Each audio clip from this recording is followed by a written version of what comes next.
Bismillahirrahmanirrahim. Alhamdulillahilladzi hadana li hada wa ma kunna linahtadiya laula an hadana Allah, wassalatu wassalamu ala sayyidina Muhammadir Rasulillah wa ala alihi wa sahbihi wa man tabi'ahu hudahu ma ba'du.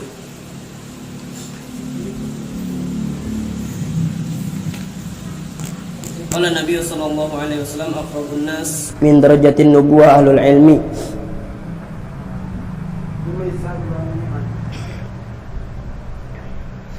Qala Allah Ta'ala yarfa'illahu alladhina amanu minkum walladhina utul ilma darajat.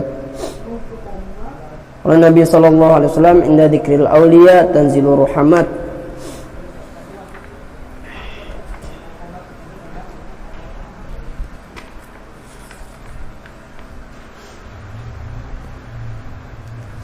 Adapun ini kemudian daripada itu berkata hamba yang fakir jar pengarang, yaitu guru Muhammad Khudari Al-Banjari. Jadi di sini mengisahkan daripada menakib datu sidin, yaitu datu kelampaian.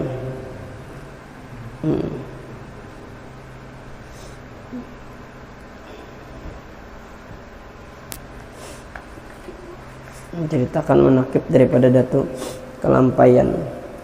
Nah, jadi yaitu seorang laki-laki yang soleh nama Sidin Abdullah pada zaman Sultan Tahmidillah, anak daripada Sultan Tamjidillah, pada satu kampung di Lok Gabang. Nah, pada satu kampung yang namanya Lok Gabang tiada mempunyai anak, maka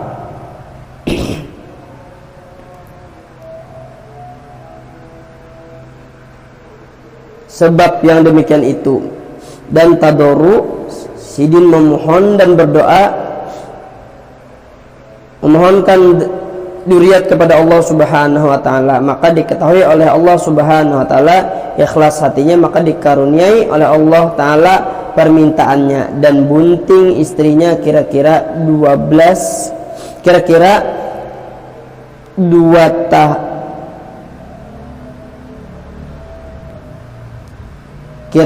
lalu masa buntingnya 6 bulan, maka melihat keduanya lagi, istrinya itu Aminah dan Abdullah, pada malam 21 Ramadan bahwa sekalian kayu dan batu tersungkam sujud kepada Allah Subhanahu wa taala. Ya, nah ini kejadian daripada peristiwa Lailatul Qadar.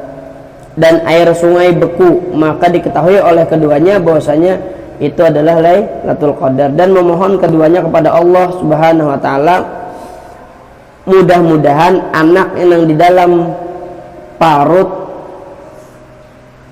bini Sidin itu alim zahid, maka manakala sempurna bulannya beranak bini daripada Abdullah tadi, seorang laki-laki, pada malam Khamis jam pukul 13 Safar tahun Hijriyah 1122, dan dinamainya Muhammad Arsyad. Nah, jadi kuitan Sidin tadi namanya Abdullah, mama Sidin tadi namanya Aminah. Manakala sampai umurnya 8 tahun sempurna akal Sidin, akal anak tadi, dan taat kepada ibu bapaknya, dan memperbuat Sidin tadi akan pekerjaan yang ajaib-ajaib. Artinya orang ini bisi karamat yang tiada layak dengan muda umurnya. Nah, jadi yang dimaksud penulis di sini, nah kayak itu maksud Sidin tadi kada cocok lawan umur tuh sudah mendapat karamat. Nah itu tadi bahwasanya orang ini sudah istimewa. Setengahnya melukis ia akan rupa-rupa gambar kayu dan lainnya yang amat elok bagus pada suatu lauh daripada papan. Nah, maka pada suatu hari datang Sultan Tahmidillah serta beberapa menterinya pada kampung itu, dan melihat ia akan rupa-rupa gambar yang sangat bagus. Nah, jadi lalu ditanyakannya siapa yang menggambar ini, maka dijawab orang yang baginya tadi anak Abdullah.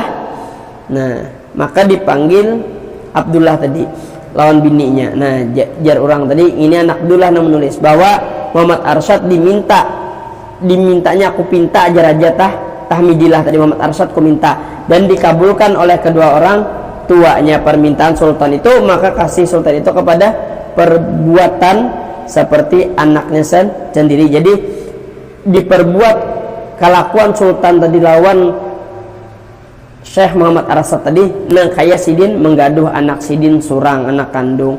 Kemudian maka diserahkannya akan dia kepada muallim, guru mengaji Quran dan lainnya, dan diketahui oleh muallim bersengatan cerdik atau cerdas orang ini pada sekalian yang dipelajarinya lawan guru tadi, dan dikabarkan yang demikian itu kepada sultan, maka bersengatan suka dan cinta sultan tadi. Nah jar mengajarkan baca Quran tadi, nang mengajarkan ilmu-ilmu lain, anak ini pintar, suruh sultan tadi semakin sayang lawan Syekh Muhammad Arsyad tadi.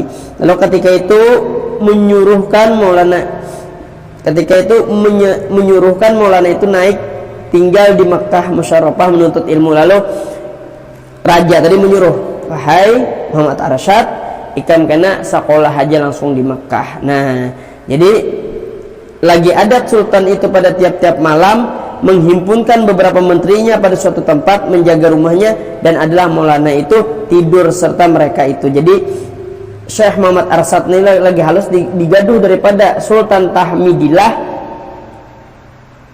Jar Sultan Sidin ini guring lawan menteri-menteri daripada Sultan Tahmidillah tadi. Artinya kada guring di tempat orang kada terhormat, guringnya di tempat orang terhormat. Maka pada akhir malam bangun seorang menteri tadi yang tidur bersama Syekh Muhammad Arsyad tadi, dan dilihatnya Syekh Muhammad Arsyad terangkat daripada tempat tidur Sidin. Nah, kira-kira satu hasta. Nah, jadi sehasta naik daripada paguringan Sidin, itulah daripada keramat Sidin tadi.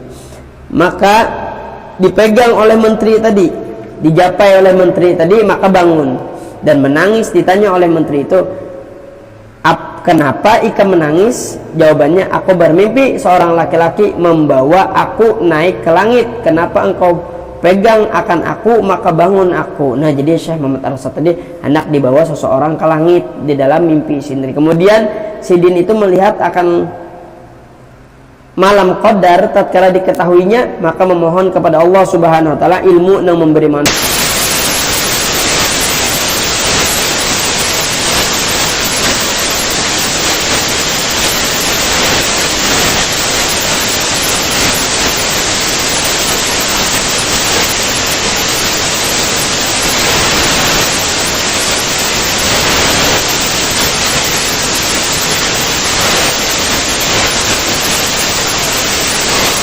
Lailatul Qadar. Kemudian itu beristri seorang perempuan yang soleh namanya Tuan Bajut. Nah, jadi ini yang pertama ini. Dan bunting, lalu hamil bini Sidin tadi. Kemudian berangkat Maulana Muhammad Arsyad ke Makkah Al-Musyarrafah dengan belanja ongkos daripada sultan. Jadi diongkosi sultan Sidin itulah ke Makkah dan tinggal di Mekah menuntut ilmu kepada masyayikh. Nah, beberapa syekh yang mengajar di Masjidil Haram. Yang terlebih besar adalah guru Sidin itu adalah Syekh Athaillah bin Ahmad. Nah, Syekh Athaillah bin Ahmad pada lawasnya Sidin belajar 30 tahun bersama-sama dengan Syekh Abdul Somad Palembang. Jadi Syekh Abdul Somad Palembang itu kawan Sidin, dan Syekh Abdurrahman Misri Betawi. Nah, jadi orang Syekh Abdurrahman ini kawan Sidin lawan Syekh Abdul Wahab Bugis itu kawan Sidin juga. Maka jadilah bagi Sidin tadi seberatan ilmu, macam-macam ilmu tadi 35 macam tadi dan lainnya, dan mengizinkan sekalian guru-gurunya mengajarkan ilmu tadi dan berfatwa di Makkah Musyarrafah. Nah, dibolehkan Sidin berfatwa lawan dibolehkan Sidin mengajar di Makkah Musyarrafah. Nah, jadi Maulana Syekh Muhammad Arsyad tadi belajar juga di Makkah Musyarrafah dan dapat izin juga berfatwa. Artinya berfatwa tetapi bila ada satu masalah yang memang masalah itu perlu dipatwakan, Sidin termasuk orang yang boleh masuk kategori orang yang alim cukup ilmunya untuk berfatwa. Tatkala cukup 30 tahun di Mekah, maka musyawarah Sidin kepada kawan Sidin dan kawan Sidin tersebut supaya pergi ke negeri Mesir menuntut ilmu. Takala hasil muwafaqah, dapat sudah hasilnya, sepakat sudah dengan lawan kawan Sidin tadi dan tersebut, maka pergilah Sidin tadi jalan darat sampai mereka ke Madinah Al-Munawwarah, maka mengambil baiat mereka kepada Sidil Arif billah Syekh Muhammad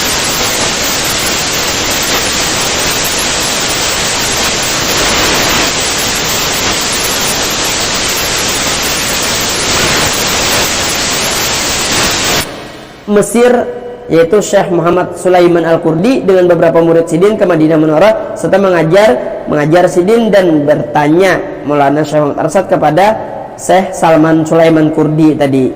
Jadi bertanya kepada Syekh Sulaiman Kurdi tadi yang tersebut beberapa banyak masalah dan dijawabnya segala masalah itu, maka setengahnya soal dan jawaban yang disebutkan oleh Syekh Sulaiman Kurdi tersebut di dalam kitab Sidin Fatwal Madinah, yaitu fatwa-fatwa di Madinah. Nah, dan lagi beberapa banyak perkara-perkara agama yang dimudzakarahkan oleh Maulana Syekh Muhammad Arsad lawan Syekh Sulaiman Kurdi di Madinah Munawwarah. Nah, jadi dengan Syekh tadi tersebut kemudian maka minta izin mereka kepada Syekh tadi yang tersebut mau pergi ke Mesir, jadi ditangat oleh Syekh Sulaiman Kurdi kada usah ke Mesir. Nah, jadi dari sini gini, hanya tiada ada di Mesir orang yang lebih ilmunya daripada aku, dan ilmu kamu semuanya sudah cukup. Kembalilah kamu ke Jawa supaya kamu nyatakan agama Nabi Muhammad di sana. Nah, jadi Sidin boleh ke Jawa oleh Syekh Sulaiman Kurdi tadi. Nah, jadi Syekh Sulaiman Kurdi menyuruh tadi kada usah tulah ke Mesir. Di Mesir itu aku sudah jadi muftinya, aku sudah daripada pintu kunci ilmunya, aku berataan, jadi cukup aku aja yang melajari daripada ikan kada usah ke Mesir jar Sidin, cukup sudah sama selawan aku.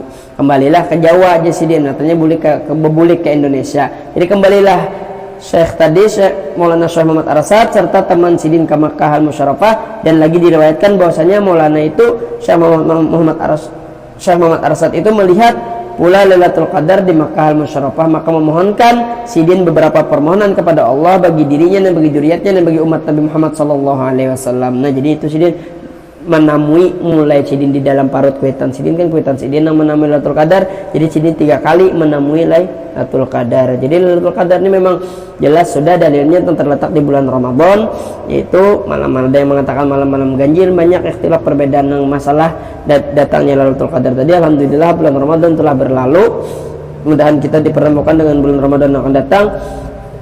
Nah, karena di situ terdapat janji Allah, Bismillahirrahmanirrahim, inna anzalnahu fi lailatul qadar wa ma adraka ma lailatul qadar. Lailatul qadri khairum min alfi syahr, tanazzalul malaikatu wa ruhu fiha bi idzni rabbihim min kulli amrin, salamun hiya hatta matla'il fajr. Nah, jadi mudah-mudahan pembacaan sebagian daripada manaqib ini bermanfaat bagi kita semuanya. Amin amin ya rabbal alamin. Salah khilaf mohon maaf, minta halal minta ridho dunia akhirat. Wassalamualaikum warahmatullahi wabarakatuh.